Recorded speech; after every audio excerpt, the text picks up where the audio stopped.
Sometimes even Uncle Sam makes mistakes, like forgetting to give one of his stalwart soldiers the medals that he should have been awarded after the Korean War.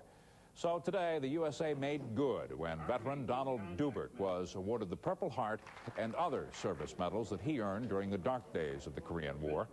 That was during the very early 1950s, but it is never too late to honor a true hero, and we salute Don for what he endured in what many call the forgotten war. They were... Appreciate it, Ed. Imagine waiting 50 years for the reward of a lifetime. See why it was worth the wait for this military man. It's a great story coming up next. Tonight at 11 o'clock.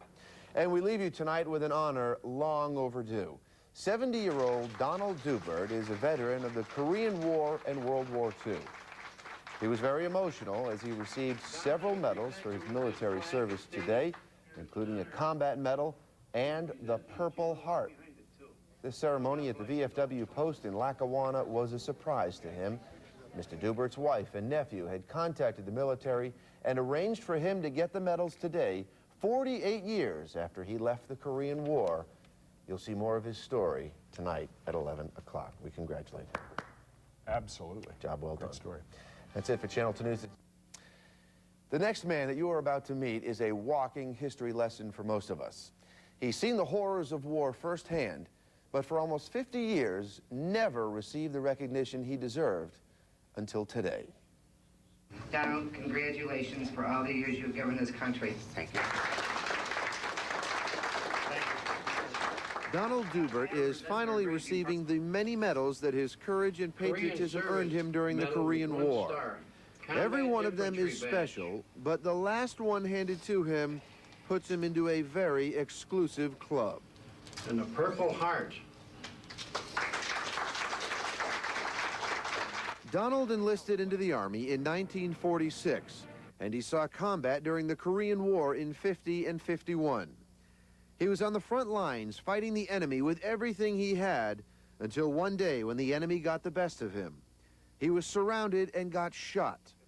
It's something that he has never spoken about, even to Rose, his wife of nearly 50 years, until today.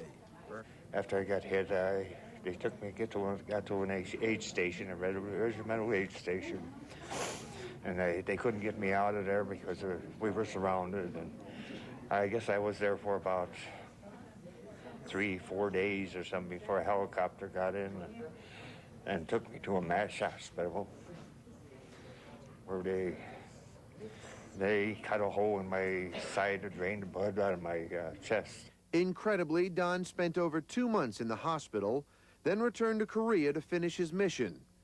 Don's wife, Rose, did her homework to make sure that her husband was honored properly and kept today's ceremony a secret from him. Even as Don was filled with emotion from years gone by, he still held on to his modesty. Well, I must have been a good guy in the service because they got the good conduct medal. Congratulations. By the way, the VFW says that if you know someone who hasn't received a medal that they earned while in the service, contact your local service officer's agency.